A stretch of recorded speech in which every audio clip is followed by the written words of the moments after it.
Chapitre 16. Après le départ de Karen, je me suis approché du bureau. Qu'est-ce que tu fais? Je fouine. Le bureau était en acajou massif, avec un coupe-papier en or doublé d'une loupe. Les enveloppes ouvertes dépassaient d'un porte-lettres à l'ancienne. Je n'étais pas très fier de moi, mais je ne m'en faisais pas un monde non plus. J'ai sorti le BlackBerry que Win m'avait donné et qui faisait d'excellentes photos. Puis j'ai entrepris de vider les enveloppes pour photographier leur contenu. Je suis tombé sur des relevés de banque.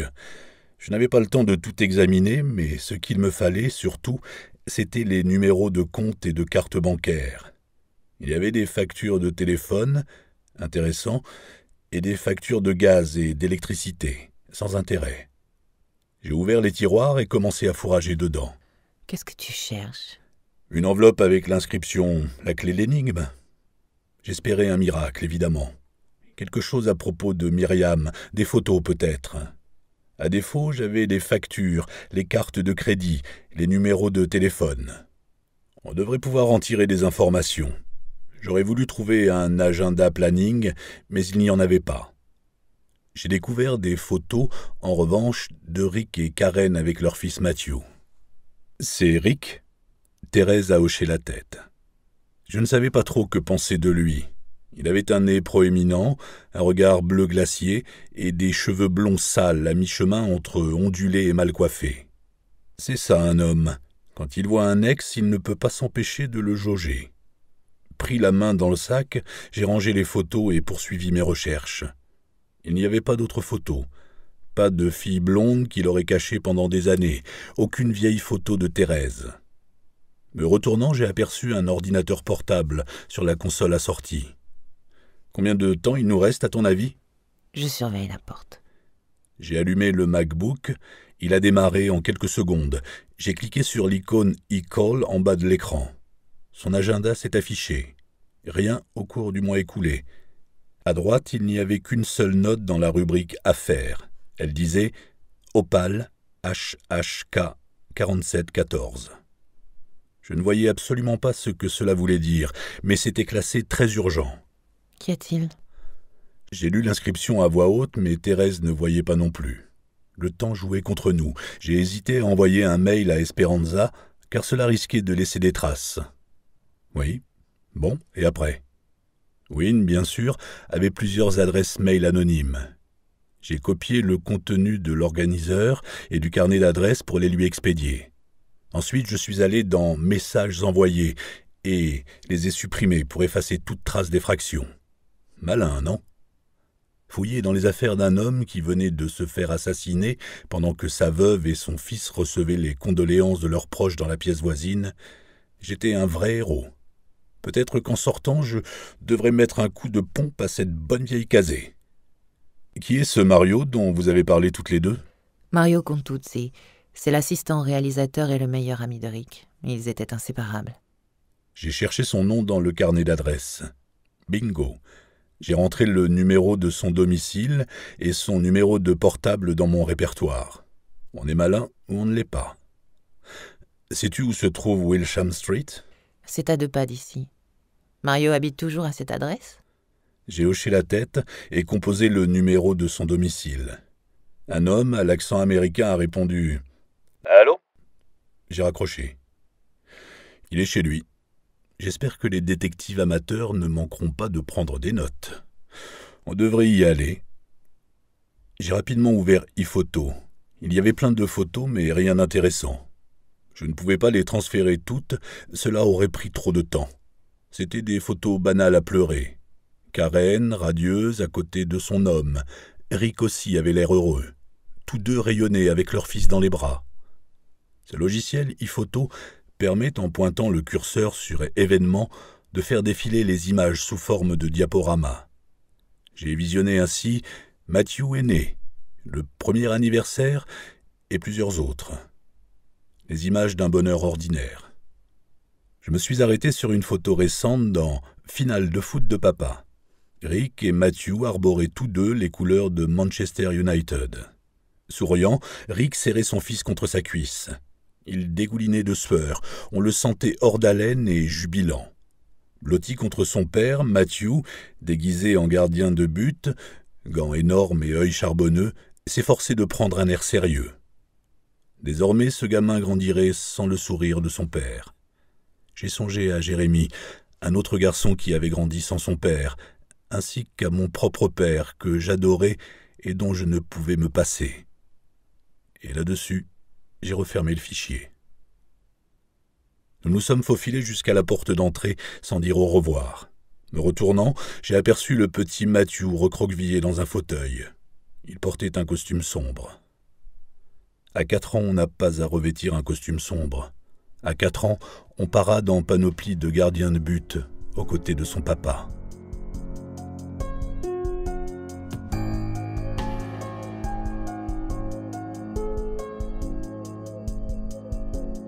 Mario Contuzzi a ouvert la porte sans demander qui c'était. C'était un type maigre et musculeux qui m'a fait penser à un braque de Weimar. Il a avancé son visage étroit vers Thérèse. « Tu ne manques pas de culot ?» Moi aussi, je suis contente de te voir, Mario. Je viens de recevoir un appel d'un ami qui se trouve chez Karen. Il a dit que tu t'es pointé là-bas à l'improviste, c'est vrai ? Oui. Mais qu'est-ce que tu t'imagines ? D'un geste brusque, il a tourné la tête vers moi. Et pourquoi as-tu amené ce trouduc, nom d'un chien ? On se connaît ? Mario portait des lunettes à monture d'écaille, dans le genre je me la joue, un pantalon noir et une chemise blanche qu'il n'avait pas fini de boutonner. « Ah, je n'ai pas le temps, allez-vous-en s'il vous plaît. » Je dois te parler. Trop tard. Et qu'entends-tu par là ? Il a écarté les bras. « Tu es partie, Thérèse. L'aurais-tu déjà oublié ? Tu avais tes raisons, soit c'était ton choix. Mais tu es partie, et maintenant qu'il est mort, tu as envie tout à coup de tailler une bavette ? Laisse tomber, je n'ai rien à te dire. » C'est de l'histoire ancienne. Justement, parlons-en. Rick t'a attendu, le sais-tu au moins ? 2 ans il t'a attendu. Tu étais en pleine dépression, c'était compréhensible, mais ça ne t'a pas empêché de t'envoyer en l'air avec Monsieur Basketball. Il a pointé le pouce sur moi. Alors comme ça, j'étais Monsieur Basketball. Rick était au courant ? Évidemment. On te croyait anéanti, vulnérable. On gardait un œil sur toi. À mon avis, Rick espérait que tu reviendrais. Au lieu de quoi, tu te barres dans une île pour un tête-à-tête crapuleux avec face de cerceau. À nouveau, il m'a pointé du pouce. Maintenant, j'étais face de cerceau. Vous me surveillez ? On t'avait à l'œil, oui. Mais depuis combien de temps ? Il n'a pas répondu. Soudain, il fallait absolument qu'il rajuste sa manche. Combien de temps, Mario ? On a toujours su où tu te trouvais. Je ne dis pas que c'était un sujet de discussion quotidien entre nous, et puisque tu étais depuis 6 ans dans ce camp de réfugiés, ce n'est pas comme si on passait notre temps à te fliquer, mais nous savions. C'est pour ça que je m'étonne de te voir avec Bozo, le roi du ballon. Nous pensions que tu avais largué ce bouffon depuis belle lurette. Il a brandi son pouce sous mon nez. Mario ? Il m'a regardé. Pointez-le encore une fois, ce pouce, et il finira dans votre côlon. À la terreur du préau, hein ? On se croirait de retour au bahut. J'aurais bien voulu en découdre avec lui, mais on n'était pas venu pour ça. Nous avons des questions à vous poser, Mario. Et je suis censé y répondre ? Vous êtes bouché ou quoi ? Elle était mariée à mon meilleur ami, et tout à coup la voilà qui baise avec vous sur cette île déserte. Savez-vous ce que ça lui a fait ? Mal. Ça lui a cloué le bec. Il s'est tourné vers Thérèse. Écoute, je ne voulais pas piquer une crise, mais tu n'as rien à faire ici. Entre Rick et Karen, c'était du solide. Toi, ça fait longtemps que tu as tourné la page. J'ai regardé Thérèse. Elle s'efforçait tant bien que mal de garder son calme. Il m'en a voulu. De quoi ? Elle n'a pas répondu. L'épaule de Mario est retombée en même temps que sa colère. Sa voix s'est radoucie. Non, Thérèse, il ne t'en a jamais voulu. Jamais, tu entends ? Moi, si, parce que tu l'avais quitté. Et oui, je sais, je n'ai pas le droit de te juger. Et lui ne l'a pas fait, jamais, pas une seconde. Il faut que j'aille me préparer. Je dois aider Karen pour les arrangements. Arrangements. Comme si c'était un cœur. Mais quel mot débile. Thérèse semblait encore un peu groggy. Alors j'ai pris le relais. Qui a pu le tuer ? Vous avez une idée ? Ah, c'est nouveau, Bolitard. Vous êtes dans la police maintenant ? Nous étions à Paris quand il a été assassiné. Mario a regardé Thérèse. Tu as vu Rick ? On ne m'en a pas laissé l'occasion. Mais il t'a contacté ? Oui. Zut ! Mario a fermé les yeux. Il ne nous avait toujours pas invités à entrer, mais j'ai forcé le passage en quelque sorte, et il s'est effacé.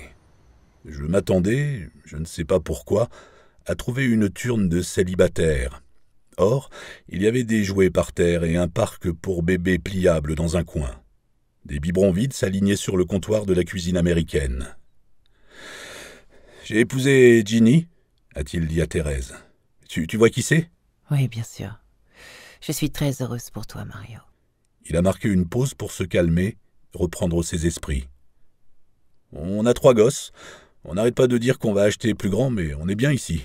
Et l'immobilier à Londres, c'est de la folie. » Nous étions plantés tous les 3 au milieu de la pièce. « Donc Rick t'a appelé ?» a demandé Mario à Thérèse. Oui. Il a secoué la tête. J'ai fini par rompre le silence. « Connaissez-vous quelqu'un qui aurait pu souhaiter sa mort ? Rick était l'un des meilleurs journalistes d'investigation du monde. Beaucoup de gens avaient une dent contre lui. Quelqu'un en particulier ? Non, pas vraiment, non. Surtout, je ne vois pas ce que vous venez faire là-dedans. » J'étais prêt à lui expliquer, mais le temps pressait. « Soyez gentil. Accordez-nous encore une minute. »« Gentil ? Et pourquoi je serais gentil avec vous ? » ?»« S'il te plaît, Mario, c'est important. »« Parce que tu l'as décidé ?» ?»« Mais tu me connais, si je demande, c'est parce que c'est important, tu le sais bien. » Il a paru hésiter. « Mario. »« Qu'est-ce que tu veux savoir ?» ?»« Sur quoi Rick travaillait-il avant sa mort ?» Mario a regardé ailleurs, se mordillant la lèvre inférieure. Il y a quelques mois, il a entrepris d'enquêter sur une association caritative qui s'appelle Sauver les Anges. Qu'est-ce que c'est ? Franchement, j'en sais trop rien. Au début, c'était un groupe évangélique, style laissez-les vivre, contre l'avortement, le planning familial, la recherche sur les cellules souches et tutti quanti. Puis le groupe s'est disloqué. Rick voulait recueillir un maximum de données sur ces gens-là. C'était devenu une obsession. Il a trouvé quelque chose ? Non, rien de spécial à ma connaissance. Leur structure financière est un peu bizarre. On ne sait pas d'où vient leur argent. À vrai dire, leur affaire semble sérieuse. Je ne vais pas entrer dans le débat pour ou contre l'avortement, mais à mon avis, les 2 camps devraient admettre que l'adoption est une alternative viable. C'était ça leur cheval de bataille. Plutôt que de faire sauter des cliniques, Sauver les Anges milite pour faire que les grossesses non désirées soient menées à leur terme et ensuite faire adopter les gosses. Et pourquoi Rick s'intéressait-il à eux ? J'en sais rien. Qu'est-ce qui l'a motivé pour commencer son enquête ? Encore une fois, je ne peux rien affirmer avec certitude. Mais tu as ta petite idée là-dessus. Ça a commencé après la mort de son père. Tu es au courant pour Sam ? Karen m'a dit. Huntington. Thérèse a eu l'air choquée. Sam avait la maladie d'Huntington. Ça t'étonne, hein ? Il l'avait caché, mais quand ça s'est aggravé, eh bien, il n'a pas voulu subir la lente dégradation. Il a préféré prendre la sortie de secours. Enfin, comment ? Ça ne m'a jamais effleuré. Rick non plus. Ni Sam d'ailleurs, sauf à la fin. Comment est-ce possible ? Tu sais ce que c'est, la Corée d'Huntington ? J'avais traité ce sujet à l'antenne. C'est purement héréditaire. L'un des parents doit être porteur du gène. Et si c'est le cas, on a une chance sur 2 de contracter la maladie. Ouais, tout à fait. On pense que le père de Sam, le grand-père de Rick, l'avait, mais il est mort pendant le débarquement allié en Normandie, avant que la maladie n'ait eu l'occasion de se déclarer. Et du coup, Sam n'était pas au courant.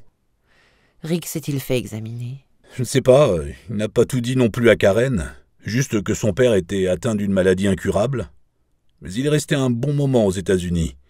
Pour trier les affaires de son père, je pense, régler la succession, tout ça. C'est là qu'il est tombé sur cette association Sauver les Anges. Comment ? Aucune idée. Tu dis qu'ils sont contre la recherche sur les cellules souches. Il n'y aurait pas par hasard un lien avec Huntington ? Peut-être bien, mais Rick voulait surtout que je me penche sur leur système de financement.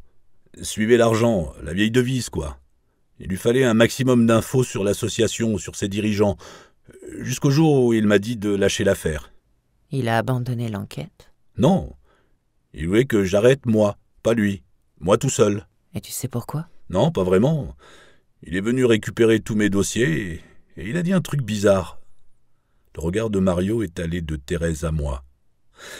Il a dit « Fais attention, tu as une famille ». Évidemment, j'ai répondu « Toi aussi ». Mais il n'a rien voulu entendre.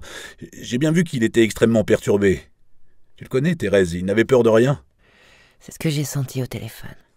J'ai essayé de le faire parler, je voulais qu'il se confie à moi, sans succès. Il est reparti en trombe et je n'ai plus de nouvelles. Jusqu'à ce coup de fil aujourd'hui. Tu sais où sont ces dossiers? Normalement, il gardait des copies au bureau. Ce serait bien si on pouvait y jeter un coup d'œil. Il s'est borné à la dévisager. S'il te plaît, Mario, je ne te le demanderais pas si ce n'était pas important. Bien que contrarié, il semblait avoir compris. J'irai voir sur place demain à la première heure, d'accord? J'ai regardé Thérèse. Jusqu'où pouvions-nous aller? Cet homme avait été un intime de Rick Collins. C'était donc à elle de jouer. Rick aurait-il parlé de Myriam récemment? Mario a levé les yeux. Comme il tardait à répondre, j'ai cru qu'il réfléchissait à ce qu'il allait dire. Mais il s'est contenté d'un simple « non ». Nous avons attendu la suite. Il n'y en a pas eu. À mon avis, il y a une chance que Myriam soit toujours en vie. Bien sûr, il y a des gens qui mentent, qui jouent la comédie, qui vous jettent de la poudre aux yeux. J'en ai trop vu qui fonctionnaient sur ce mode, soit parce qu'ils finissaient par croire à leurs propres affabulations, soit parce que c'étaient d'authentiques psychopathes. Si Mario soupçonnait que Myriam était en vie, il appartenait forcément à l'un ou l'autre camp. Son visage s'est plissé comme s'il avait mal entendu. Une note de colère s'est glissée dans sa voix. « Qu'est-ce que tu racontes ?» Mais le dire à haute voix semblait avoir épuisé Thérèse. J'ai pris la parole et, choisissant mes mots pour rester crédible, j'ai expliqué à Mario les tests sanguins et les cheveux blonds. Je n'ai pas dit que je l'avais vue. Mon histoire était déjà assez insensée telle qu'elle.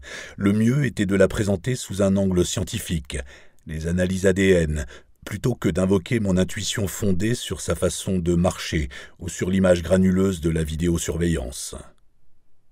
Il est resté silencieux pendant un long moment, puis... Le labo a dû se tromper. Nous n'avons répondu ni l'un ni l'autre. Attendez un peu, il croit que c'est vous qui avez tué Rick, hein? Au départ, la police a soupçonné Thérèse d'être mêlée à l'assassinat, oui. Et vous-même, Bolitar? J'étais dans le New Jersey quand il a été assassiné. Donc, il pense que c'est Thérèse. Oui. Et vous connaissez les flics, hein? Leur truc, c'est de manipuler les gens. Quoi de mieux que de vous faire croire que votre fille décédée est toujours en vie? J'ai esquissé une moue. Et en quoi ça les aiderait à l'inculper? Mais qu'est-ce que j'en sais, moi? Voyons, Thérèse.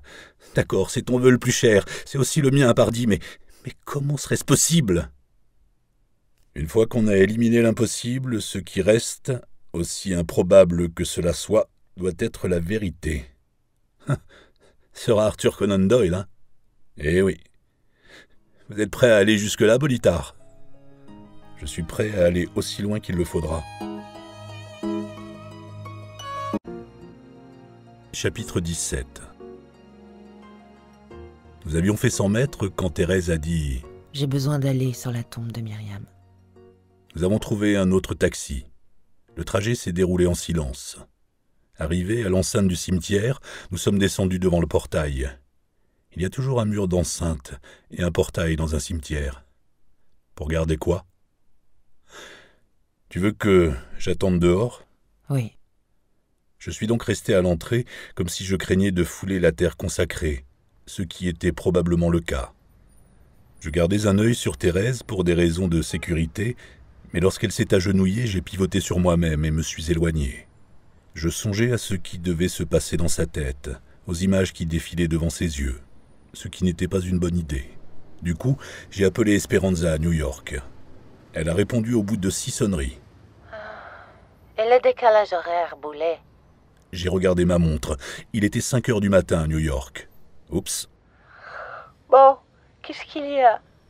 J'ai décidé de me mettre à table. Je lui ai parlé de l'ADN et de l'adolescente blonde. C'est sa fille? J'en ai bien l'impression. Oh, quel foutoir. Comme vous dites. Et qu'attendez-vous de moi? J'ai pris un paquet de photos, factures de cartes bancaires, téléphones et autres, que j'ai envoyées par mail. Ah, et puis il y a quelque chose à propos d'Opal, dans la rubrique Affaires. Opal, comme la pierre? Aucune idée. Ça pourrait être un code. Mais je suis nul en code. Moi aussi, mais on ne sait jamais. De toute façon, voyons d'abord ce que Rick Collins avait derrière la tête. Par ailleurs, son père s'est suicidé. Je lui ai donné ses noms et adresses. Vous pourrez jeter un œil là-dessus? Sur le suicide? Oui? Mais pourquoi faire? Je ne sais pas, au cas où il y aurait anguille sous roche. Il y a eu un silence. Je me suis remis à marcher. Esperanza? Moi, je l'aime bien. Qui ça? Margaret Thatcher.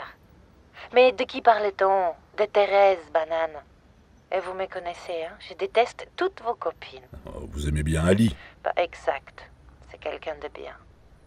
Est-ce que j'entends un « mais » ? Mais elle n'est pas faite pour vous. Pourquoi donc? Parce qu'il n'y a pas d'impondérable. Ça veut dire quoi? Qu'est-ce qui a fait de vous un athlète d'exception? Pas un bon athlète. Je veux parler du plus haut niveau, sélection nationale, tout ça. Don naturel, travail acharné, génétique. Oui, mais vous n'êtes pas les seuls dans ce cas. Ce qui vous distingue, ce qui distingue les meilleurs des seconds couteaux, ce sont les impondérables. Et Ali et moi, Zéro impondérable. j'ai entendu en arrière-fond les pleurs d'un bébé. Hector, le fils d'Esperanza, était âgé de 18 mois. Il ne fait toujours pas ses nuits. Vous imaginez ma joie quand vous avez appelé. Désolé, Bon, je m'occupe de tout. Faites attention à vous. Dites à Thérèse qu'elle tienne bon. On va régler ça. elle a raccroché. J'ai contemplé le téléphone. D'habitude, Wynne et Esperanza détestent me savoir mêler à ce genre d'histoire.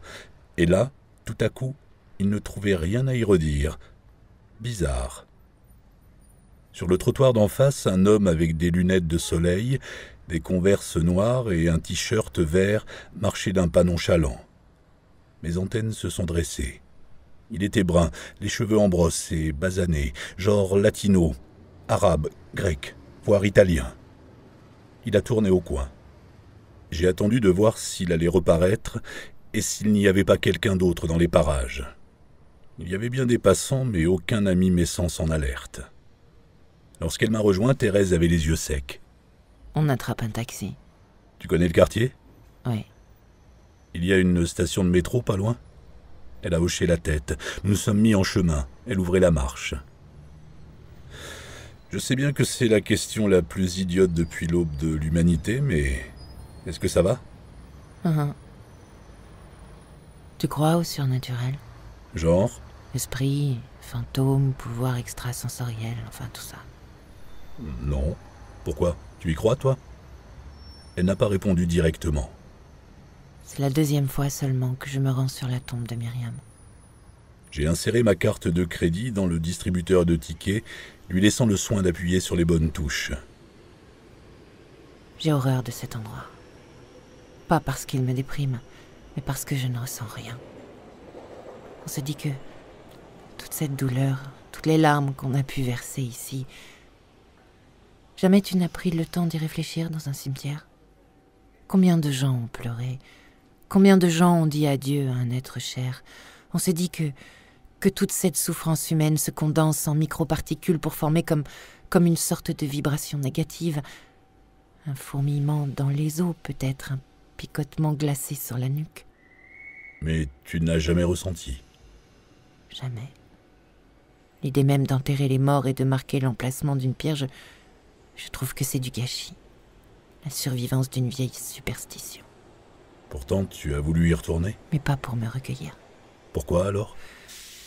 Ça va te paraître aberrant. Vas-y quand même. Je voulais revenir pour voir s'il n'y avait rien de changé depuis 10 ans. Pour voir si, cette fois, je ressentirais quelque chose. Ce n'est pas si aberrant que ça. Mais pas ressentir au sens propre. Je m'exprime mal. Je pensais que le fait de venir ici pourrait nous aider. De quelle manière? Thérèse n'a pas ralenti le pas. Voilà, j'imaginais... Quoi? Elle a cligné des yeux sous le soleil. Moi non plus, je ne crois pas au surnaturel. Mais tu sais à quoi je crois? J'ai secoué la tête. Je crois au lien mère-enfant. Je ne sais pas le dire autrement. Je suis sa mère. L'humanité ne connaît pas de lien plus puissant, n'est-ce pas? L'amour d'une mère est plus fort que tout. Je devrais donc ressentir quelque chose d'une façon ou d'une autre. Je devrais, face à cette pierre tombale, savoir si ma propre fille est en vie ou pas. Tu vois ce que je veux dire? Mon premier réflexe a été de balayer ces paroles d'un désinvolte « franchement » ou « arrête de te prendre la tête ». Mais je me suis retenu. J'ai un fils, du moins d'un point de vue biologique. Il est adulte à présent et fait son service outre-Atlantique. C'est sa deuxième mission à Kaboul cette fois. Je me fais du souci pour lui et sans y croire vraiment, je me dis que s'il lui arrivait malheur, je le saurais. Je le sentirais, genre un grand froid dans ma poitrine ou autre niaiserie. Mais je vois ce que tu veux dire, Thérèse. Nous avons pris un escalator qui m'a paru interminable. J'ai jeté un regard en arrière, aucun signe de l'homme aux lunettes noires. On fait quoi maintenant? On rentre à l'hôtel. Tu vas t'occuper de ce qu'on a trouvé chez Karen. Réfléchis à cette histoire d'Opale et vois où ça te mène. Esperanza t'enverra par mail les infos qu'elle aura récoltées. Il est arrivé quelque chose à Rick récemment. Quelque chose qui a changé sa vie et qui l'a poussé à te contacter.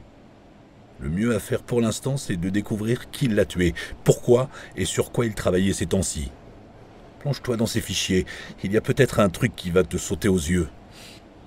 Et Karen, tu penses quoi de notre conversation avec elle? Vous étiez proches, n'est-ce pas? Oui, très. Alors, pour le dire poliment, je n'ai pas l'impression qu'elle soit d'une franchise absolue. Et toi? Jusqu'à ce jour, je t'aurais répondu que je lui faisais confiance comme à moi-même. Mais tu as raison. Elle nous cache quelque chose. Quoi, à ton avis? Aucune idée. On va procéder autrement. Revenons en arrière. Raconte-moi tout ce dont tu te souviens à propos de l'accident. Tu crois que je ne t'ai pas tout dit? Bien sûr que non. Mais avec tout ce que tu as appris aujourd'hui, il y a peut-être des points qui diffèrent. Non. Non, je ne vois pas. Elle a regardé au dehors, mais on n'y voyait que l'obscurité mouvante du tunnel. Voilà 10 ans que j'essaie d'oublier cette soirée. Je comprends. Non, tu ne comprends pas. Depuis 10 ans, je me la repasse dans la tête chaque jour que Dieu fait. Je l'ai examinée sous tous les angles. J'ai pesé tous les « si seulement ». Si seulement j'avais roulé moins vite, pris un autre chemin. Si seulement je l'avais laissée à la maison, si je n'avais pas eu cette putain d'ambition. Enfin tout, je n'ai pas d'autres souvenirs. Nous sommes descendus sur le quai et nous sommes dirigés vers la sortie. Dans le hall de l'hôtel, mon portable s'est mis à vibrer. C'était un message de Wynne. Ramène Thérèse dans la suite, puis va dans la chambre 118, seul. 2 secondes plus tard, il ajoutait « Et sois gentil de m'épargner un commentaire douteux concernant le terme « seul ». Wynne est l'unique individu que je connaisse à être plus verbeux dans ses textos qu'en direct. J'ai raccompagné Thérèse à la suite. Le salon était équipé d'un ordinateur portable avec un accès Internet. Commence peut-être par jeter un œil sur cette association caritative, Sauver les anges. Où vas-tu? Je redescends. Wynne voudrait me parler. Je ne peux pas venir. Il veut me voir seul à seul. Oh, je n'aime pas beaucoup ça. Moi non plus, mais je préfère ne pas le contrarier. Il est cinglé comment? Wynne est parfaitement sain d'esprit. Il est juste trop rationnel. Il voit le monde en noir et blanc. Il serait plutôt du genre « la fin justifie les moyens ». Et les moyens qu'il emploie sont quelquefois extrêmes. C'est vrai. Je me souviens quand je t'ai aidé à trouver un donneur. Il ne cherche pas à me ménager, n'est-ce pas? Wynne, ménager une femme? J'ai mimé une balance avec mes mains. Je doute que ça fasse partie de son système de fonctionnement. Alors vas-y. Ok. Tu me tiendras au courant? Je ne crois pas.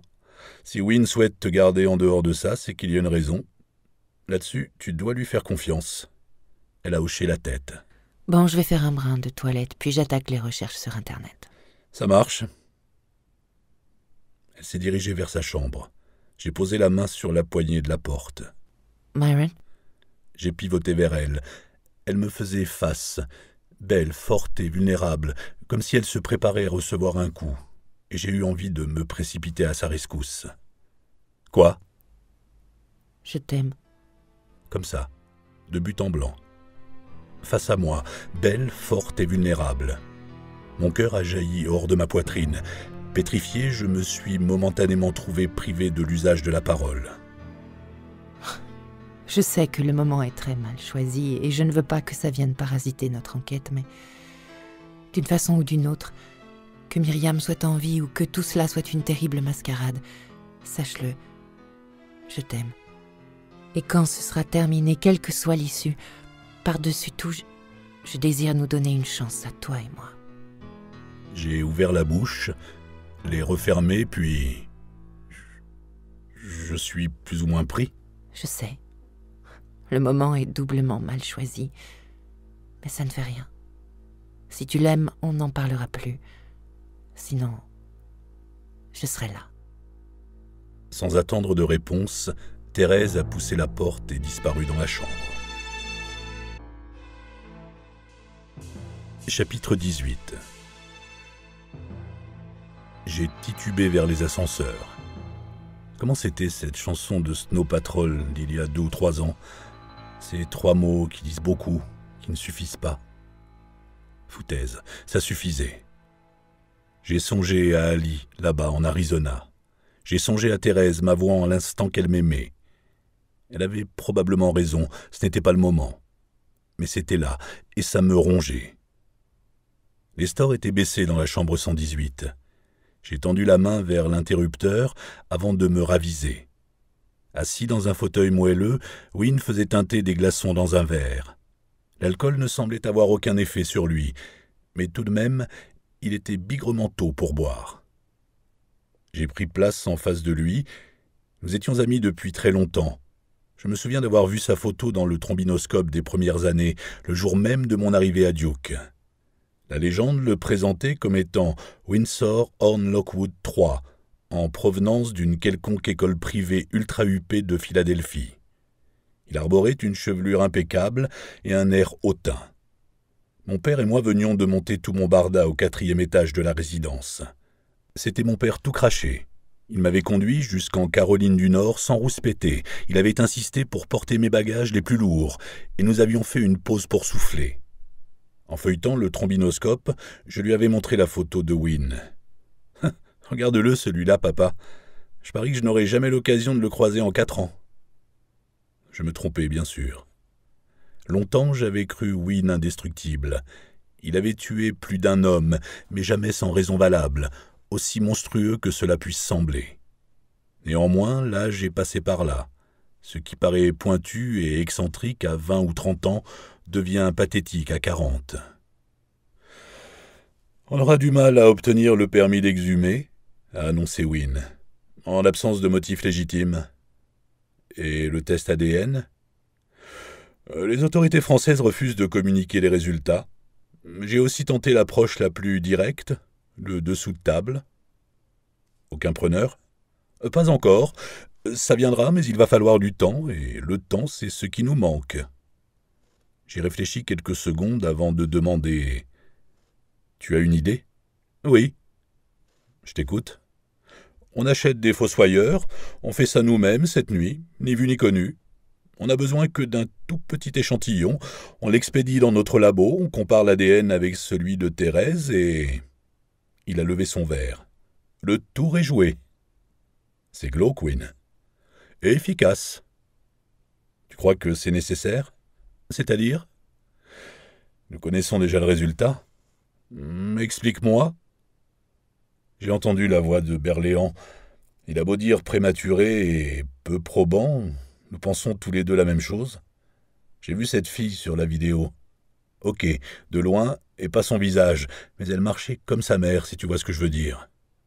Elle a le postérieur de sa mère ? Ça, ce serait une preuve irréfutable. Je me suis borné à le regarder. Il a poussé un soupir. Bon, d'accord. Une attitude ou un tic, c'est souvent plus parlant que les traits du visage ou la taille. C'est ça. Il faut faire quand même ce test, ai-je ajouté, en repensant à l'axiome holmésien de l'élimination de l'impossible. À l'arrivée, la solution la plus évidente reste une erreur du labo de Berléand, mais nous devons en être sûrs. Je suis d'accord. Je détestais l'idée de violer une sépulture, surtout d'un être emporté si jeune, mais j'ai dit à Wynne qu'il avait le feu vert.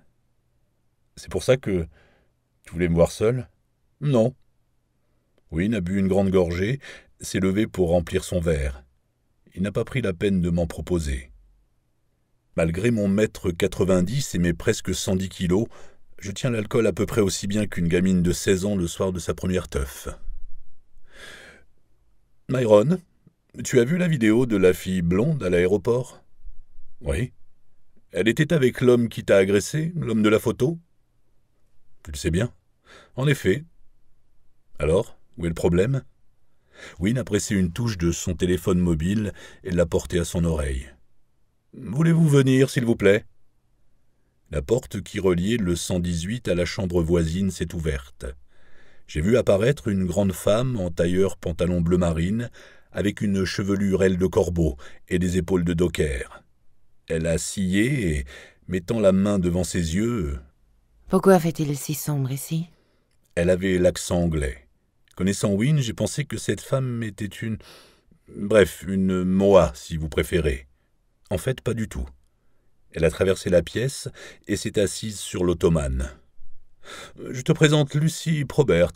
Elle travaille pour Interpol, ici à Londres. J'ai répondu un truc tarte du genre « Ravi de vous connaître ». Elle a hoché la tête et scruté mon visage comme si c'était une peinture abstraite qu'elle avait du mal à décrypter. Dites-lui. Wynne m'a fait parvenir la photographie de l'homme que vous avez agressé. Je ne l'ai pas agressé. Il me menaçait avec son arme. Lucy Probert a balayé mes protestations d'un geste impatient. Mon service à Interpol traite du trafic international d'enfants. Si vous pensez que notre monde est malade, croyez-moi, c'est pire que vous ne l'imaginez. Les crimes dont je m'occupe... Enfin, c'est inouï ce que certains rêveraient de faire aux plus vulnérables. Dans notre combat contre cette perversion, votre ami Wynne s'est révélé être un allié inestimable. J'ai jeté un coup d'œil sur le dit ami. Comme toujours, son visage demeurait impénétrable. Longtemps, Wynne avait été, faute de meilleure définition, une sorte de justicier. Il sortait tard le soir et écumait les rues les plus malfamées de New York ou de Philadelphie dans l'espoir de se faire attaquer et de pouvoir en découdre avec ceux qui cherchaient des proies faciles. S'il entendait parler d'un pédophile qui s'en était tiré en profitant de quelques brèches juridiques ou d'un auteur de violences conjugales qui avait obligé sa femme à se rétracter, il leur rendait ce que nous appelions une visite nocturne. Il y avait eu l'affaire de ce type qui avait kidnappé une fillette, mais que la police avait dû relâcher faute de preuves. Wynne lui avait rendu une visite nocturne. Le type avait avoué. On avait retrouvé la fillette, mais elle était déjà morte. Nul ne sait ce qu'est devenu l'homme en question. Je croyais que Wynne avait arrêté, ou du moins levé le pied, mais apparemment ce n'était pas le cas. Il multipliait les déplacements à l'étranger. C'était un allié inestimable dans la lutte contre le trafic d'enfants. Alors quand Wynne m'a demandé une faveur, je n'ai pas pu le lui refuser. D'ailleurs, sa requête semblait suffisamment anodine. Entrez la photo que le capitaine Berléand vous avait envoyée dans notre fichier pour identifier l'individu. Une pure formalité, vous êtes d'accord? Oui. Eh bien non. À Interpol, nous avons des tas de façons d'identifier quelqu'un d'après sa photo. Le logiciel de reconnaissance faciale, par exemple. Madame Probert? Oui. Je n'ai pas besoin d'une leçon de technologie. Magnifique, car je n'ai ni le temps ni l'envie de vous en donner une. Ce que je veux dire par là, c'est que ces tâches-là font partie de notre quotidien. J'ai donc rentré la photographie dans le fichier central avant de quitter le bureau, en pensant que l'ordinateur allait me recracher le résultat le lendemain. Ça vous va comme préambule? J'ai hoché la tête.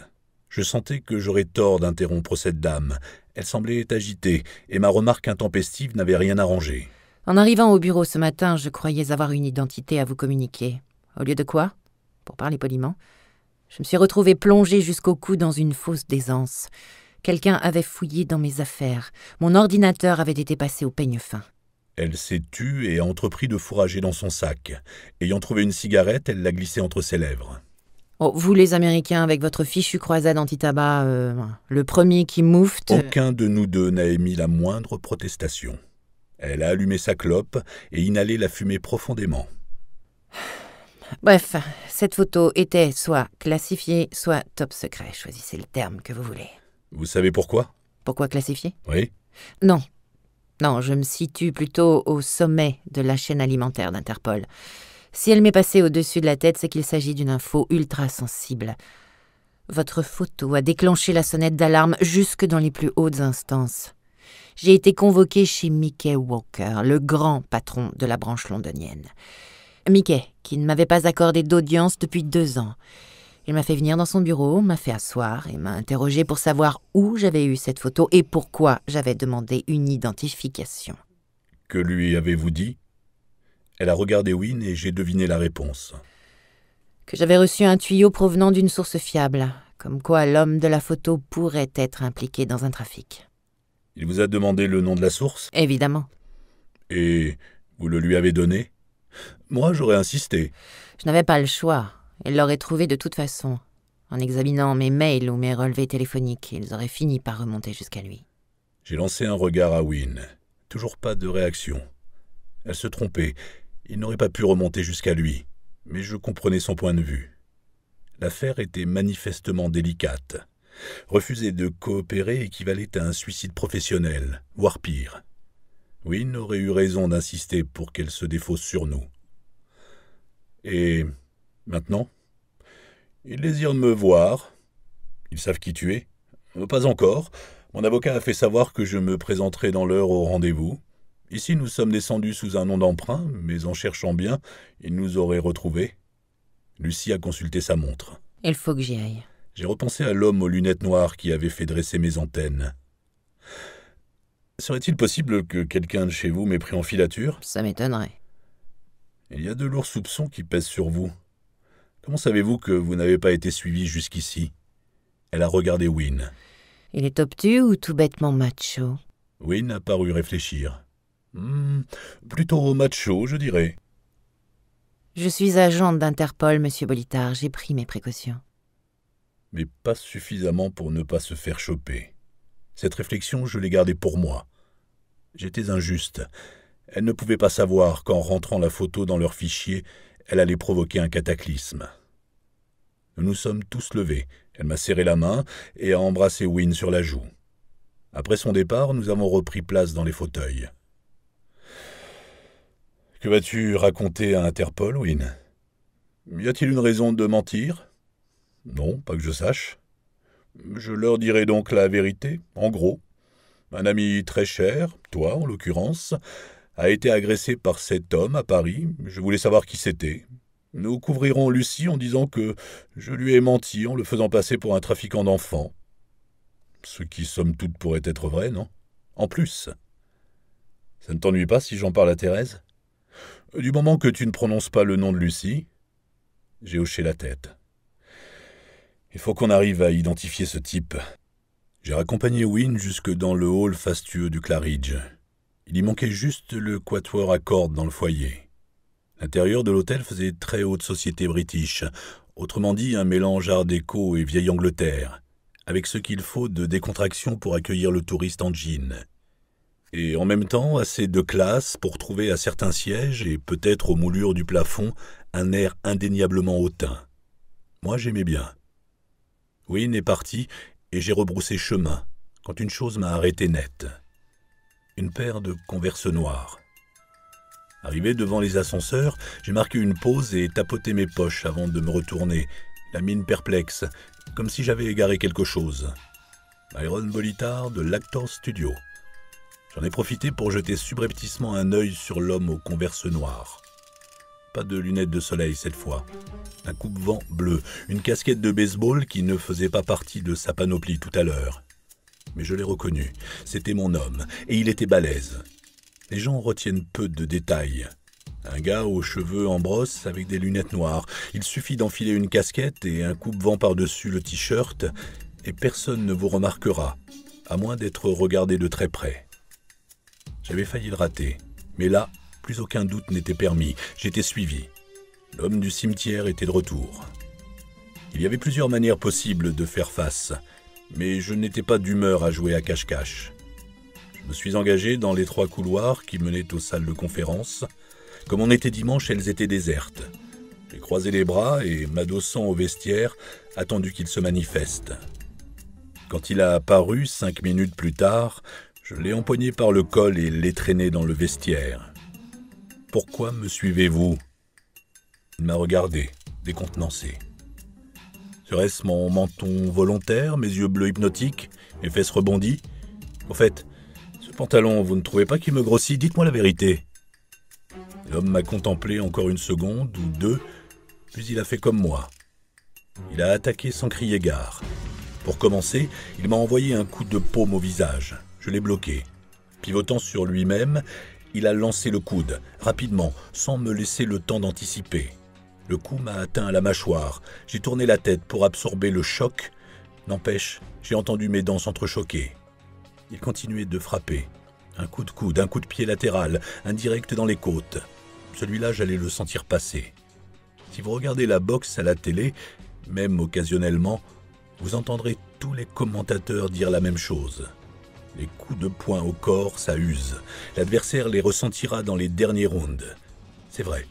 Et ce n'est pas vrai. Un coup au corps, ça fait tout aussi mal sur le moment. Ça vous oblige à vous plier en deux et à baisser la garde. J'étais dans le pétrin. Une partie de mon cerveau m'a houspillé. Quel imbécile de t'être colté avec lui sans arme ni sans le renfort de Wynne. Le reste de mon cerveau, cependant, s'était mis en mode survie.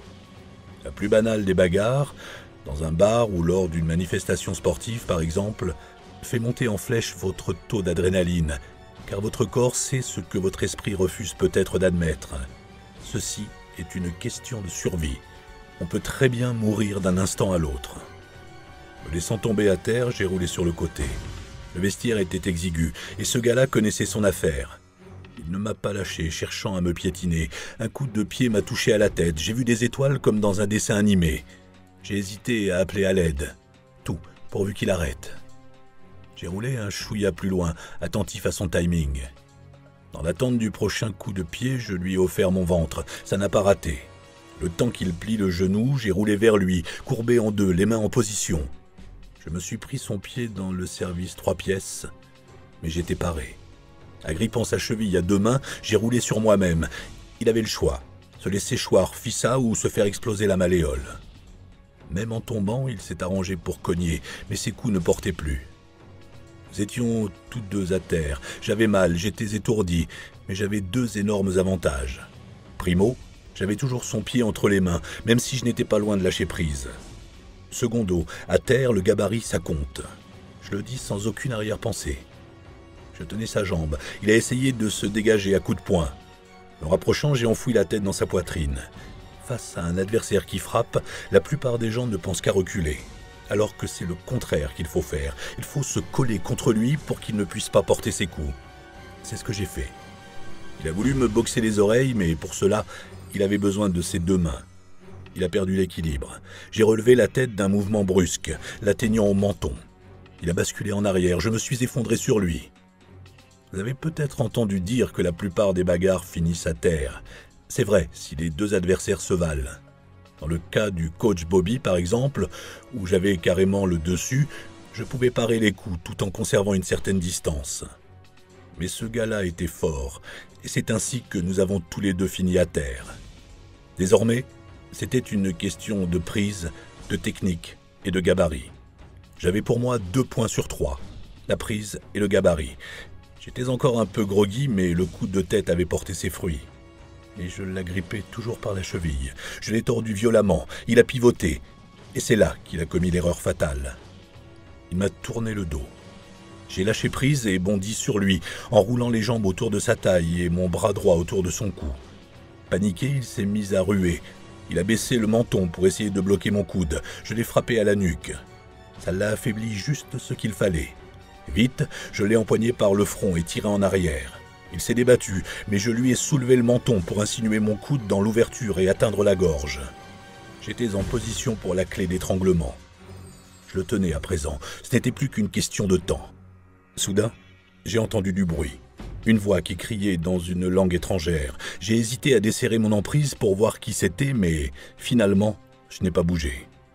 J'ai eu tort. Un autre homme venait de pénétrer dans le vestiaire. Il m'a frappé au cou avec le tranchant de la main, un classique du karaté.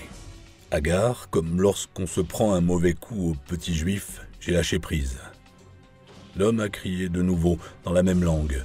Ça m'a désorienté. Mon adversaire s'est dégagé, pantelant. Ils étaient deux maintenant. J'ai regardé le nouvel arrivant. Il pointait une arme sur moi. J'étais fait comme un rat.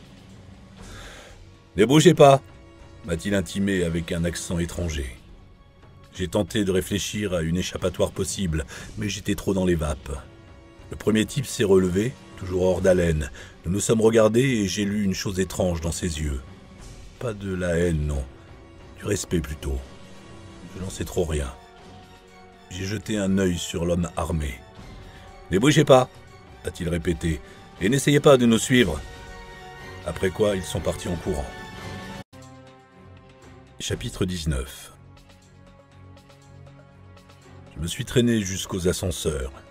J'espérais pouvoir monter sans être vu, mais des Américains, une famille de 6, ont déboulé dans le hall. Ils ont regardé ma chemise déchirée, ma bouche en sang et le reste, et se sont quand même engouffrés dans la cabine avec un « bonjour » sonore.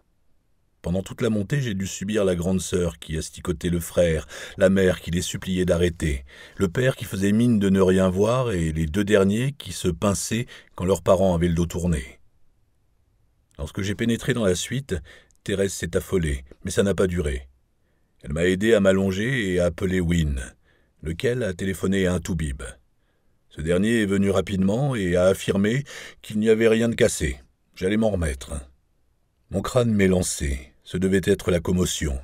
Il m'a donné un médicament et tout s'est brouillé. La première chose dont je me suis souvenu ensuite, ça a été la présence de Wynne dans la chambre obscure. J'ai ouvert un œil, puis l'autre. « Tu es un crétin. »« Ah, ça va, Wynne, je t'assure. Inutile de t'inquiéter. Tu aurais dû m'attendre. » Oui, c'est facile d'être raisonnable après coup. Je me suis assis péniblement. Mon corps était consentant, mais ma tête a gémi en signe de protestation. J'ai saisi mon crâne à deux mains pour l'empêcher d'éclater. Je crois que j'ai appris quelque chose. Je t'écoute. Les rideaux étaient restés ouverts. La nuit était tombée. J'ai regardé ma montre. Il était 10 heures et je venais de me rappeler. Le cimetière. Eh bien, ils vont exhumer le corps. Tu veux y aller quand même ? J'ai acquiescé et me suis habillé rapidement. Je n'ai pas dit au revoir à Thérèse. Nous en avions déjà discuté et elle ne voyait pas l'intérêt d'être là. Une limousine nous attendait à l'entrée de l'hôtel pour nous déposer dans un parking privé où nous avons changé de véhicule. « Tiens » m'a dit Wynne. Il m'a tendu un mini-revolver, le NAA Black Widow. Je l'ai examiné. Un calibre 22 ? D'habitude, Wynne préférait les modèles au-dessus, genre bazooka ou lance-roquettes. Le Royaume-Uni a une législation très stricte concernant le port d'armes. Il m'a remis un holster en nylon à fixer à la cheville. « Cache-le, ça vaut mieux. »« C'est ça que tu as sur toi ? » ?»« Bonté gracieuse, non ? Tu veux quelque chose de plus gros ? » ?»« Certainement pas. » Je l'ai attaché à ma cheville. Ça m'a rappelé l'appareil orthopédique que je portais quand je jouais au basket. À notre arrivée au cimetière, je m'attendais à un spectacle plus macabre. Les deux hommes se tenaient dans le trou. Ils avaient presque terminé. Tous deux portaient des survêtements en velours bleu turquoise, comme dans la collection Miami de ma tante Sophie. Le gros du travail avait été effectué plus tôt dans la journée par une petite excavatrice jaune, perchée sur la droite comme pour admirer son œuvre.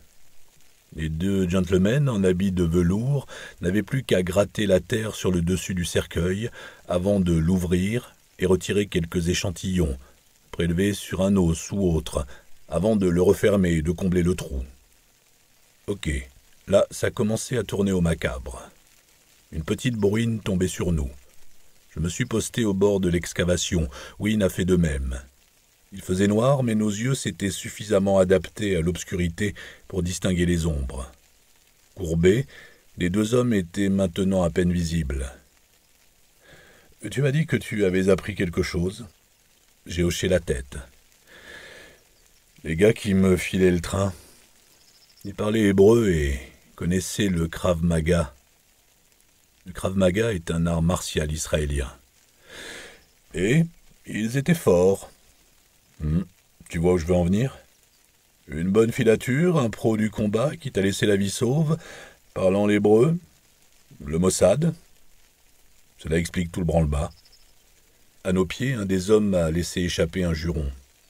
Un problème, monsieur? Oh, ils ont mis un putain de verrou là-dessus. Une lampe de poche a éclairé le cercueil. Bon sang de bonsoir, pourquoi? J'ai même pas ça pour fermer chez moi. Brisez-le. Vous êtes sûr? Qui ira vérifier? Le rire qui est monté à nos oreilles avait un son, ma foi, sépulcral. Oui, c'est pas faux, ça, hein? Reprenant notre conversation, Wynne s'est interrogé tout haut. Pourquoi Rick Collins aurait-il eu partie liée avec le Mossad? Aucune idée. Et en quoi un accident de voiture survenu il y a 10 ans éveillerait-il l'intérêt des services secrets israéliens? Aucune idée non plus. Wynne a réfléchi un instant. Je vais appeler Zora. Elle pourra peut-être nous aider. Zora, un travesti extrêmement dangereux qui avait collaboré avec nous dans le passé et avait travaillé pour le Mossad dans les années 80. Ça pourrait coller. Si le type que j'ai assommé avec la table appartenait au Mossad, cela expliquerait un certain nombre de choses. Par exemple, pourquoi Interpol a flippé quand on a demandé une identification? Mais alors s'il était du Mossad, le gars que j'ai descendu l'était aussi. Nous n'avons pas tous les éléments. Contactons Zora et voyons ce qu'elle pourra dénicher. On a entendu âner, gratter et cogner en bas. Puis une voix a annoncé « Ça y est !» Nous nous sommes penchés. La lampe de poche éclairait 2 paires de mains en train de tirer sur le couvercle. L'effort était ponctué de grognements. À première vue, c'était un cercueil aux dimensions standards. Cela m'a surpris. Je m'attendais à quelque chose de plus petit pour une fillette de 7 ans. Mais justement, c'était tout le but de l'opération, non? Si je ne me laissais pas gagner par le côté morbide de notre entreprise, c'était parce que je pensais ne pas trouver le squelette d'une enfant de 7 ans.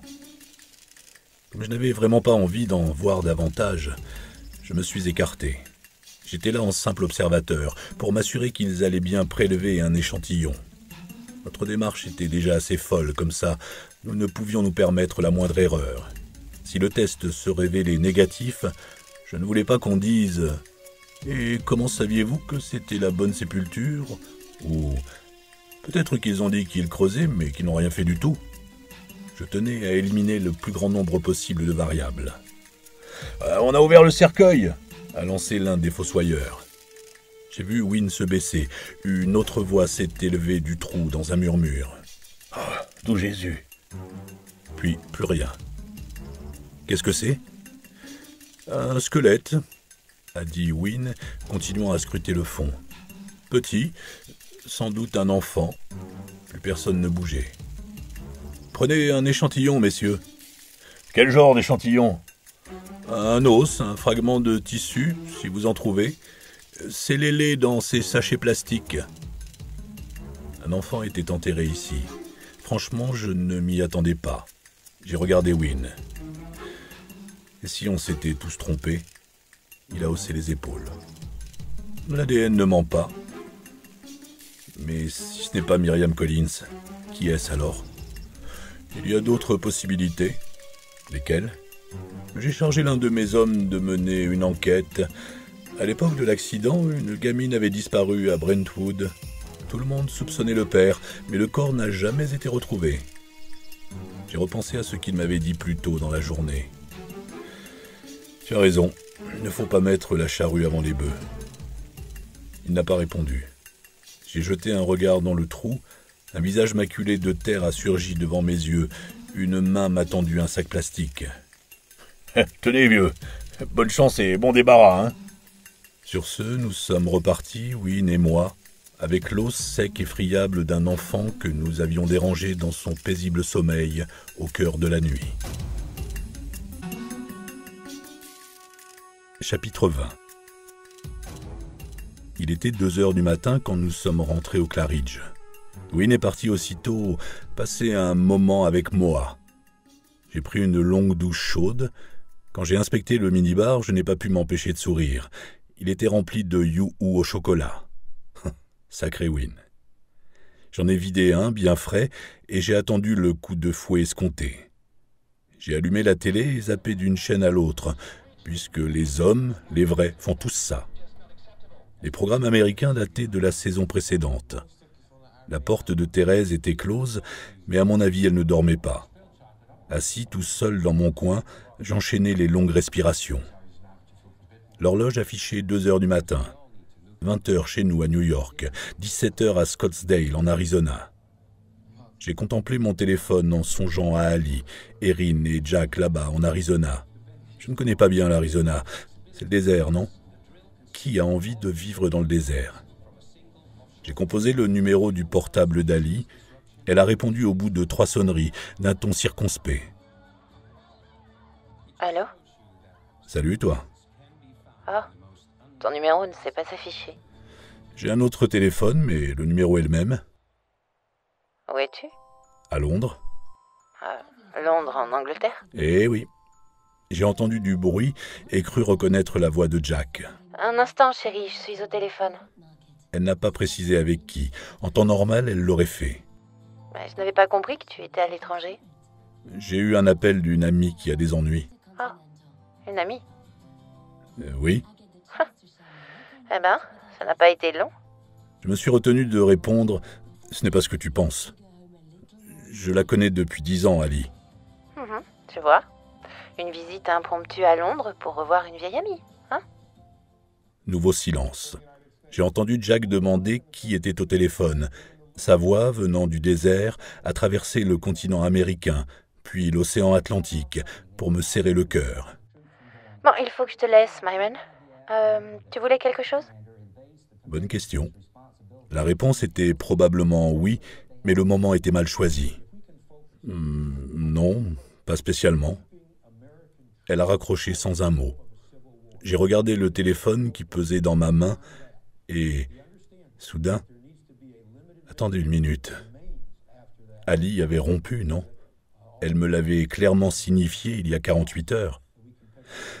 Alors quel était le véritable objet de ce satané coup de fil? Pourquoi avais-je appelé?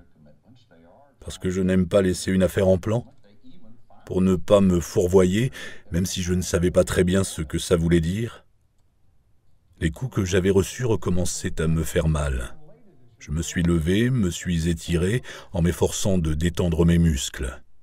J'ai regardé la porte de Thérèse et me suis approché à pas de loup pour risquer un œil à l'intérieur. La lumière était éteinte. J'ai tendu l'oreille pour écouter sa respiration. Tout était silencieux.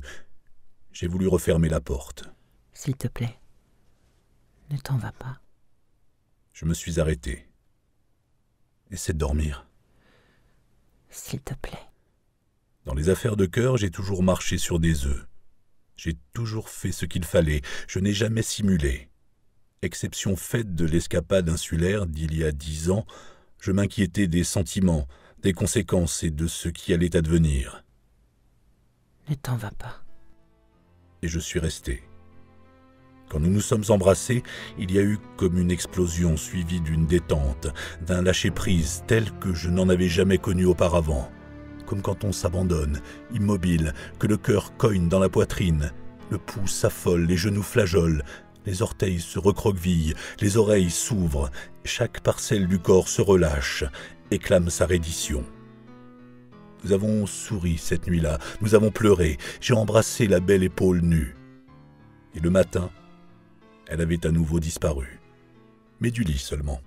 J'ai trouvé Thérèse en train de boire du café au salon. Les rideaux étaient ouverts. Pour paraphraser une vieille chanson, le soleil du matin sur son visage révélait son âge. Et j'aimais ça. Elle portait le peignoir éponge de l'hôtel, entrebâillé juste ce qu'il fallait pour laisser deviner les merveilles en dessous. Je crois n'avoir encore jamais vu pareille splendeur. Thérèse m'a souri. « Salut !» Arrête avec tes belles paroles. Tu m'as déjà suborné. Ah, flûte! J'ai passé une nuit blanche à la peaufiner, celle-là. Tu as passé une nuit blanche de toute façon. Café? S'il te plaît. Elle a rempli une tasse. Je me suis posé à côté avec d'infinies précautions. La dérouillée que j'avais reçue se rappelait à mon bon souvenir. J'ai grimacé en pensant au cachet antidouleur que le toubib m'avait laissé. Mais bon, ça pouvait attendre. Pour le moment, j'avais juste envie d'être aux côtés de cette femme sublime et de savourer mon café en silence. C'est le paradis. Oui.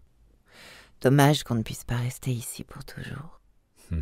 Je crains que ce ne soit pas dans mes moyens. Elle a souri et m'a pris la main. Tu veux entendre une chose vraiment atroce? Je t'écoute. Quelque part, j'ai envie de tout laisser tomber et de partir avec toi. Je comprenais très bien ce qu'elle ressentait. J'en ai tellement rêvé de cette chance de rédemption. Et maintenant qu'elle est là à portée de main, j'ai le sentiment que ça va me détruire. Elle m'a regardé. Qu'en penses-tu? Je ne la laisserai pas te détruire. Son sourire était empreint de mélancolie. Tu crois que tu en as le pouvoir? Elle avait raison. Il m'arrive parfois de tenir ce genre de propos débiles. Que veux-tu faire alors? Découvrir ce qui s'est réellement passé ce soir-là. D'accord. Tu n'es pas obligé de m'aider. Si. Surtout depuis que tu as pris la tangente hier soir. C'est vrai. Par quoi on commence? Je viens de parler à Karen, je lui ai dit que c'était le moment de se mettre à table. Comment a-t-elle réagi? Elle ne m'a rien objecté. Nous avons rendez-vous dans 1 heure. Tu veux que je vienne? Elle a secoué la tête. Non, cette fois c'est entre elle et moi. D'accord. Nous avons continué à boire le café sans ressentir le besoin de bouger, de parler ou de faire quoi que ce soit. Thérèse a rompu le silence la première. L'un de nous devrait dire... à propos de la nuit dernière... Je t'en laisse le soin. C'était de la pure bombe. J'ai souri. Ouais, j'ai bien fait de te laisser en parler. Elle s'est levée, je l'ai caressée des yeux. Mesdames, gardez vos dentelles, vos falbalas, vos guêpières, vos Victoria's Secret, vos strings, vos cache-sexe, vos bas de soie, vos nuisettes et vos jupons. Rien ne vaut une jolie femme en peignoir éponge d'un hôtel. Je vais prendre une douche. C'est une invite? Non. Ah. On n'a pas le temps. Je peux faire vite? Oui, ça je sais, mais ce n'est pas ce que tu fais de mieux. Et vlan! Se baissant, elle a effleuré mes lèvres d'un baiser. Merci. J'allais lancer une vanne du style « Préviens tes copines » ou « Ouf, encore une cliente satisfaite ». Mais quelque chose dans le ton de sa voix m'en a empêché. Quelque chose dans le ton de sa voix m'a bouleversé et m'a fait mal. J'ai pressé sa main, sans dire un mot, et je l'ai regardé sortir.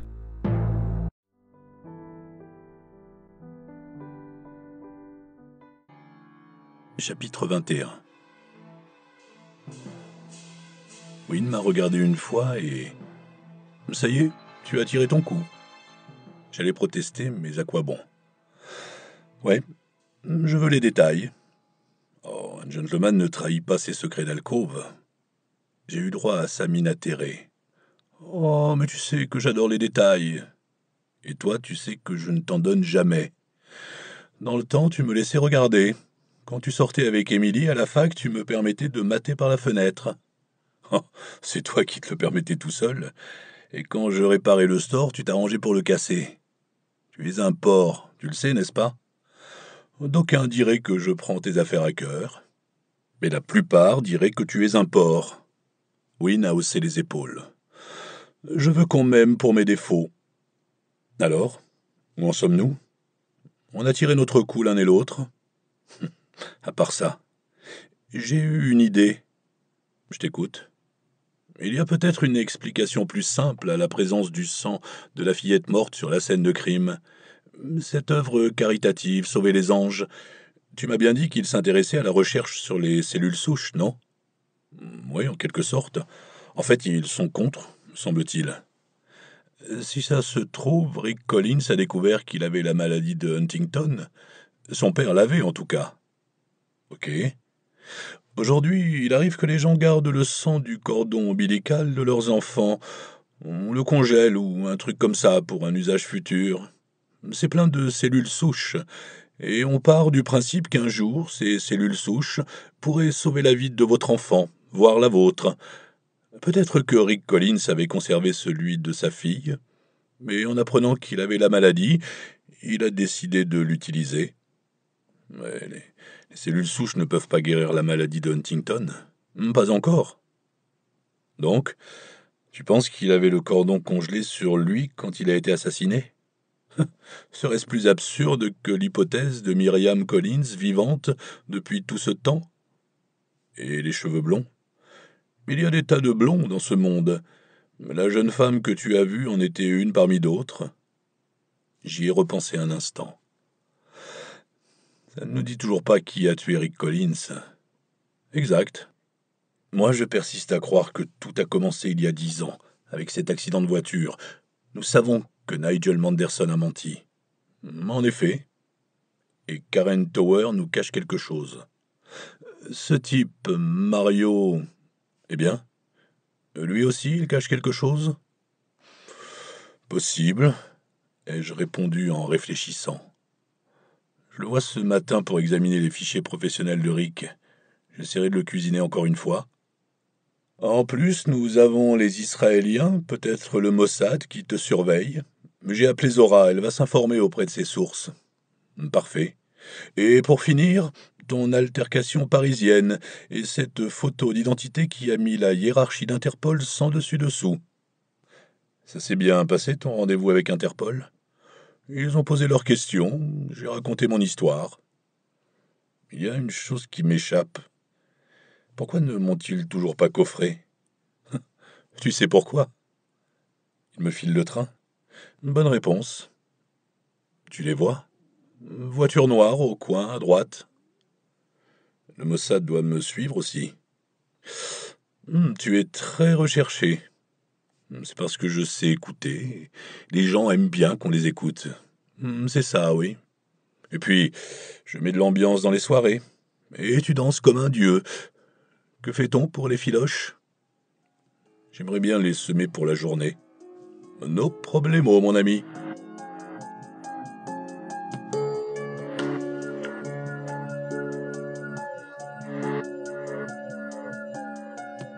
Semer quelqu'un qui vous file est un jeu d'enfant. En l'occurrence, Wynne a fait venir une voiture aux vitres teintées. Nous nous sommes engouffrés dans un parking souterrain avec plusieurs sorties. La voiture est partie, 2 autres sont arrivées. Je suis monté dans l'une, Wynne dans l'autre. Thérèse devait être chez Karen. Moi, j'avais rendez-vous avec Mario Contuzzi. 20 minutes plus tard, je sonnais chez lui. Pas de réponse. J'ai consulté ma montre. J'avais 5 minutes d'avance. J'ai repensé à notre enquête, au branle-bas de combat que cette photo d'identité avait déclenché au sein d'Interpol. Qui était donc l'individu qui m'avait menacé avec son arme à Paris? J'avais usé de multiples tours et détours pour tenter de le découvrir. Peut-être, profitant de ce que j'avais une minute, pourrais-je opter pour la solution la plus simple, à savoir aller droit au but. J'ai appelé Berléand sur sa ligne directe. Au bout de 2 sonneries, une voix m'a répondu en français. « Je voudrais parler au capitaine Berléand, s'il vous plaît. »« Il est en vacances. Puis-je vous aider ?»« En vacances ?» J'ai essayé de l'imaginer en train de se prélasser sur une plage à Cannes, mais ça ne tenait pas debout. Il faut absolument que je lui parle. « Qui est à l'appareil, je vous prie ?» Inutile de dissimuler. Myron Bolitar. « Je regrette, il est en vacances. » Pourriez-vous le joindre, s'il vous plaît, et lui dire de me rappeler? C'est urgent. Ne quittez pas. J'ai attendu. 1 minute plus tard, une autre voix, bourrue et avec un accent américain, a résonné dans le téléphone. « Puis-je vous aider, monsieur ?» Je ne crois pas, non. Je voulais parler au capitaine Berléand. « Vous pouvez me parler à moi, monsieur Bolitar. » Oh, vous ne m'avez pas l'air très gentil. « Je ne suis pas gentil. Vous nous avez filé entre les doigts, bravo, mais je ne trouve pas ça drôle. » Qui êtes-vous? Appelez-moi agent spécial Jones. Permettez que je vous appelle super agent spécial Jones. Où est le capitaine Berléand? Le capitaine Berléand est en vacances. Depuis quand? Depuis qu'il a enfreint le règlement en vous envoyant cette photo d'identité, car c'est lui qui vous l'a envoyée, n'est-ce pas? J'ai hésité avant de répondre. Non. Mais bien sûr. Où êtes-vous, Bolitar? J'ai entendu le téléphone sonner dans l'appartement de Contuzzi. 1, 2, 3 fois. Bolitar? Ça s'est arrêté au bout de 6 sonneries. Nous savons que vous êtes toujours à Londres. Où êtes-vous? J'ai raccroché et regardé la porte de Mario. Ce téléphone qui sonnait, ça ressemblait à un poste fixe. J'ai posé la main sur la porte. C'était du massif, du solide. L'oreille collée à la surface fraîche, j'ai composé le numéro du portable de Mario et contemplé l'écran d'affichage. Il a fallu un petit moment pour établir la connexion. En entendant son portable carillonner faiblement à travers la porte, l'autre sonnerie était beaucoup plus forte, j'ai ressenti une bouffée d'angoisse. D'accord, il n'y avait peut-être pas de quoi s'affoler, mais aujourd'hui, peu de gens se déplacent, y compris pour aller aux toilettes, sans leur téléphone mobile. On peut déplorer cet état de fait, mais qu'un type travaillant à la télévision parte pour le bureau sans son portable, franchement, ce n'était pas vraiment imaginable. « Mario ?» J'ai tambouriné sur la porte. « Mario ?» Je n'attendais pas qu'il me réponde, bien sûr. À nouveau, j'ai pressé l'oreille contre la porte, guettant, je ne sais pas, un gémissement, un grognement, un appel à l'aide. Rien, aucun bruit. Il n'y avait pas 36 solutions. J'ai reculé et, levant le talon, j'ai frappé à la porte. Elle n'a pas bougé. « Elle est blindée, vieux, vous y arriverez jamais !» Je me suis retourné. L'homme portait un blouson de cuir noir sans rien en dessous, sauf que, malheureusement, il n'avait pas le physique de l'emploi. À la fois mou et chétif, il arborait un anneau dans le nez et le peu de cheveux qui lui restait était coiffé façon Iroquois. Je lui donnais une petite 50aine d'années. On aurait dit qu'il était sorti pour aller dans un bar gay en 1979 et qu'il venait juste de rentrer. « Vous connaissez les Kontouzi ?» L'homme a souri. Je m'attendais à une vision d'horreur, mais malgré son allure flétrie, il avait des dents éclatantes de santé. « Hein? Vous êtes américain? »« Oui. »« Un pote à Mario? » Pas la peine de s'encombrer d'explications. « Oui. »« Ben, qu'est-ce que vous voulez que je vous dise, vieux? Normalement, c'est un couple sans histoire, mais vous savez ce que c'est, hein? Quand la femme n'est pas là, les souris dansent. »« Comment ça? » Ben, il a fait venir une fille. Il a dû la payer, si vous voulez mon avis. La musique à fond et... Quelle musique, hein? De la daube. Les Eagles. Vous, les Américains, vous devriez avoir honte, tiens. Parlez-moi de la fille. Pourquoi? Pas le temps. J'ai sorti mon arme. Pas pour le menacer. Je l'ai sorti, c'est tout. Je suis dans la police. Je crains que Mario ne soit en danger. Si mon arme ou mes arguments ont ébranlé ce clone de Billy Idol, il n'en a rien laissé paraître. Il a haussé ses épaules maigrichonnes. « Qu'est-ce que vous voulez que je vous dise? Elle était jeune, blonde, j'ai pas bien regardé. Elle est arrivée hier soir au moment où je sortais. » Jeune, blonde, mon cœur s'est mis à cogner. Il faut que je puisse entrer chez lui. « Vous l'enfoncerez pas, vieux, vous allez vous casser le pied. » J'ai pointé l'arme sur la serrure. « Waouh, minute, vous croyez vraiment qu'il est en danger? » « Oui. » Bon, il y a une clé de secours au-dessus de la porte, là-haut, sur la corniche. J'ai tâtonné le long du chambranle. La clé était bien là. Je l'ai introduite dans la serrure. Billy Idol s'est rapproché. Il empestait la cigarette comme s'il avait servi de cendrier. J'ai ouvert la porte et pénétré dans l'appartement, Billy Idol sur mes talons. 2 pas, et nous nous sommes arrêtés net. « Ah, d'où Jésus !» Je n'ai rien dit, j'étais comme pétrifié. La première chose que j'ai vue, ça a été les pieds de Mario, attachés à la table basse avec du ruban adhésif. Le parc pour bébé et les peluches que j'avais remarquées la veille avaient été repoussés sur le côté. Mario les avait-il regardés dans ces derniers instants? Ses pieds étaient nus, tout près de là gisait une perceuse électrique. Il y avait de tout petits trous, des cercles rouges bordeaux parfaitement tracés dans ses orteils et en profondeur dans son talon.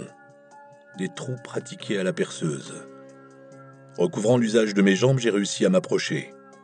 Il y avait d'autres traces de perceuse, à travers les rotules, la cage thoracique.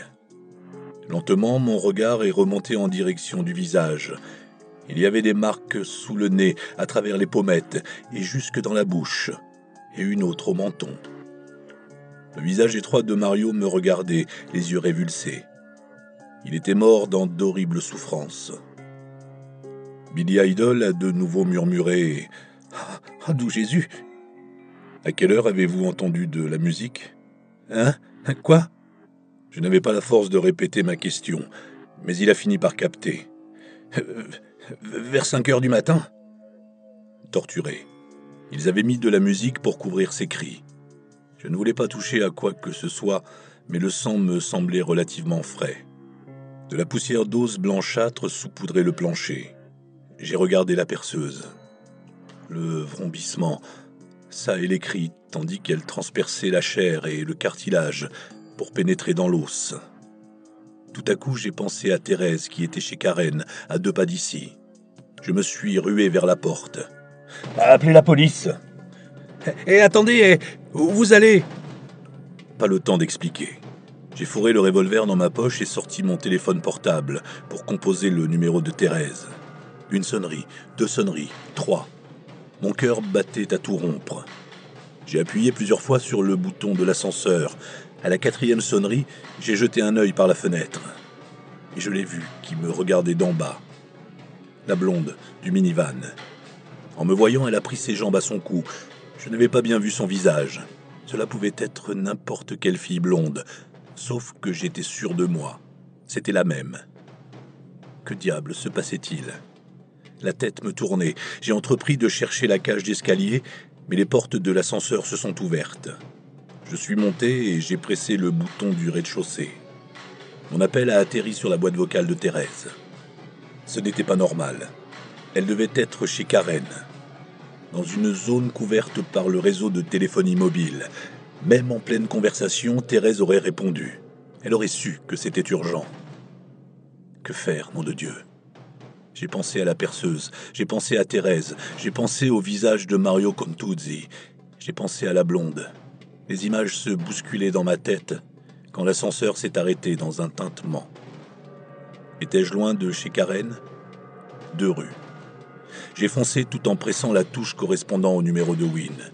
Il a répondu dès la première sonnerie. Sans lui laisser le temps de dire « articule », j'ai soufflé « Va chez Karen. Mario est mort.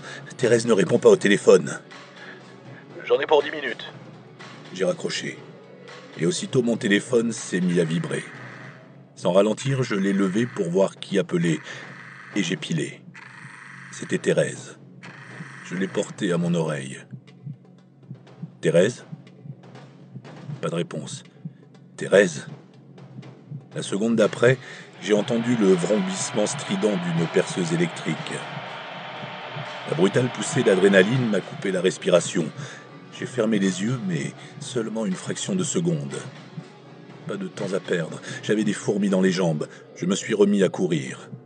Au bruit de la perceuse a succédé une voix masculine. « La vengeance est un plat qui se mange froid. Vous n'êtes pas d'accord ? » Le même accent british, la même modulation que quand il m'avait dit à Paris « Écoute-moi ou je te tire dessus ». L'homme que j'avais assommé avec la table, l'homme de la photo. Il a coupé la communication. J'ai attrapé mon arme. Maintenant, j'avais le portable dans une main et le revolver dans l'autre. C'est drôle, la peur. Ça peut vous faire accomplir des miracles. Tout le monde a entendu parler des gens capables de soulever une voiture pour dégager un proche, par exemple. Mais ça peut aussi vous paralyser, vous inhiber le corps et l'esprit, vous empêcher de respirer. Je me sentais lourd tout à coup, comme quand on patauge en rêve dans une neige profonde. Il fallait que je me calme, malgré la terreur qui me trouait la poitrine. Devant moi, j'ai vu la maison de Karen. L'adolescente blonde se tenait à la porte d'entrée. En m'apercevant, elle s'est glissée à l'intérieur. C'était clairement un guet-apens, mais quelle autre solution y avait-il ? L'appel depuis le portable de Thérèse, le bruit de la perceuse électrique, résonnait encore à mes oreilles. C'était le but recherché, non ? Que m'avait dit Wynne ? 10 minutes, peut-être 7, voire 6 à partir de maintenant. Attendre. Mais était-ce seulement une option ? Je me suis baissé et j'ai pressé la touche de son numéro. 5 minutes, a dit Wynne. La blonde était dans la maison. J'ignorais qui il y avait d'autres et où ils en étaient. 5 minutes. Je pouvais bien attendre 5 minutes. Les 5 minutes les plus longues de ma vie, mais je pouvais le faire, je devais le faire. Garder un semblant de discipline face à la panique animale. Courbé en deux, je me suis accroupi sous une fenêtre, et j'ai tendu l'oreille. Rien. Pas un bruit, ni cri, ni perceuse électrique. Je ne savais pas si c'était bon signe ou si j'arrivais trop tard. Je restais accroupi, le dos contre le mur de briques. La fenêtre se trouvait au-dessus de ma tête. J'ai essayé de me représenter l'agencement de la maison. Cette fenêtre-ci donnait sur le salon. Oui. Et alors ? Alors rien. J'ai attendu. Le poids du revolver dans ma main me rassurait. J'étais un bon tireur, sans plus. Le tir, ça demande des heures d'entraînement. Mais j'étais capable de viser le cœur de la cible, et je m'arrangeais toujours pour être suffisamment prêt. Que faire ? Rester calme, attendre Wynne. Ce genre de situation, c'était sa spécialité. La vengeance est un plat qui se mange froid. Vous n'êtes pas d'accord ? Cet accent distingué, ce ton mesuré, le son de cette voix a ravivé l'image de Mario, ses effroyables trous, la douleur insoutenable. Combien de temps cela avait-il duré ? Combien de temps Mario avait-il dû subir le supplice ? Avait-il appelé la mort ou bien l'avait-il combattu ? Des sirènes ont retenti au loin, sans doute la police qui se rendait chez Mario. Comme je ne porte plus de montre, j'ai vérifié l'heure sur mon portable. Si Wynne était ponctuel, et normalement il l'était, il serait là dans 3 minutes. Que faire ? Mon arme. La blonde l'avait-elle vue ? C'était peu probable. Ainsi que Wynne l'avait fait remarquer, les armes à feu ne courent pas les rues au Royaume-Uni. Ces gens-là devaient croire que je n'étais pas armé. À contre-cœur, j'ai rangé le revolver dans le holster fixé à ma jambe. 3 minutes. Mon portable s'est remis à sonner. L'écran affichait le numéro de Thérèse. J'ai hasardé un « allô » hésitant. « Nous savons que vous êtes dehors, » a dit la voix distinguée. « Vous avez 10 secondes pour franchir la porte avec les mains en l'air, ou l'une de ces gentes dames va se prendre une balle dans la tête. 1, 2... J'arrive. 3, 4... Pas d'autre choix. J'ai bondi sur mes pieds et me suis précipité vers la porte d'entrée. 5, 6, 7... Ne leur faites pas de mal, j'y suis presque. Ne leur faites pas de mal. Mais que voulez-vous dire d'autre ? J'ai tourné le bouton. La porte s'est ouverte, je suis entré. La voix distinguée est... J'ai dit, les mains en l'air. J'ai levé les mains. L'homme de la photo se tenait en face de moi, un sparadrap blanc en travers du visage. Les yeux au beurre noir laissaient entendre qu'il avait eu le nez cassé. J'en aurais conçu quelque satisfaction si, d'une part, il n'avait pas été armé, et que, d'autre part, je n'ai pas vu Thérèse et Karen à genoux devant lui, les mains derrière le dos. Elles paraissaient relativement indemnes. J'ai regardé à droite et à gauche. Il y avait 2 autres hommes dans la pièce, avec des flingues pointés sur ma tête. Mais aucune trace de la blonde. Parfaitement immobile, je m'efforçais de prendre mon air le plus inoffensif. Wynne ne devait plus être très loin maintenant. Encore 1 minute ou 2. Il fallait gagner du temps. J'ai dit à l'homme avec lequel je m'étais battu à Paris, les yeux dans les yeux, posément, en maîtrisant ma voix... Et si on discutait, hein ? Il n'y a pas de raison. Il a appuyé le canon de son arme sur la tête de Karen Tower et, souriant, a pressé la détente. Une déflagration assourdissante, un petit geyser rouge, tout s'est figé comme dans une animation suspendue. Puis Karen s'est effondrée telle une marionnette dont on aurait sectionné les fils. Thérèse a hurlé. Peut-être que j'ai hurlé aussi. L'homme a braqué son arme sur Thérèse. Oh mon Dieu, non ! L'instinct a pris le dessus sous forme d'un mantra. Sauver Thérèse. J'ai plongé au sens propre, comme on plonge dans une piscine. Des balles ont sifflé, mais les 2 types à ma droite et à ma gauche avaient commis l'erreur classique de me tenir en joue en me visant à la tête. Leurs lignes de tir se sont donc révélées trop hautes. Du coin de l'œil, j'ai vu Thérèse rouler sur le côté. Vite, vite, plus vite. Il me fallait faire plusieurs choses à la fois. Rester courbé, éviter les balles, traverser la pièce, tirer mon arme du holster et tuer cette ordure. La distance entre nous diminuait. Le mieux aurait été de courir en zigzag, mais je n'avais pas le temps. Le mantra résonnait dans ma tête. Sauver Thérèse, sauver Thérèse. Je devais l'atteindre avant qu'il n'appuie à nouveau sur la détente. J'ai hurlé plus fort, non de douleur ou de peur, mais pour faire diversion, pour qu'il hésite, qu'il se tourne vers moi ne serait-ce qu'une demi-seconde, pour retarder le moment où il tirerait sur Thérèse. Je me rapprochai. Le temps jouait au yo-yo. Une seconde ou deux avait dû s'écouler depuis l'exécution de Karen, pas davantage. Et maintenant, sans avoir réfléchi ni prémédité mon geste, j'étais presque sur lui. Trop tard. J'allais arriver trop tard. J'ai tendu les bras comme pour mieux combler la distance, mais je voyais bien que j'étais trop loin. Il a pressé la détente. Un nouveau coup de feu a retenti. Thérèse s'est affaissée. Mon hurlement s'est mué en un cri guttural de détresse. Une main m'a broyé le cœur. Je n'ai pas ralenti, même quand il a levé son arme dans ma direction. La peur s'était volatilisée. J'étais mu par une haine instinctive, primale. Le canon était presque en face de moi quand, me baissant, j'ai heurté le tueur à la hauteur de la taille. Il a tiré, mais la balle s'est perdue. Je l'ai poussé violemment dans le mur. Déséquilibré, il m'a asséné un coup de crosse dans le dos. Dans un autre monde, un autre temps, ça m'aurait peut-être fait mal. Mais là, le coup n'a pas eu plus d'effet qu'une piqûre de moustique. J'étais au-delà de la douleur, au-delà de la réflexion. Nous nous sommes effondrés lourdement. Je l'ai lâché, m'écartant à peine pour pouvoir attraper mon revolver.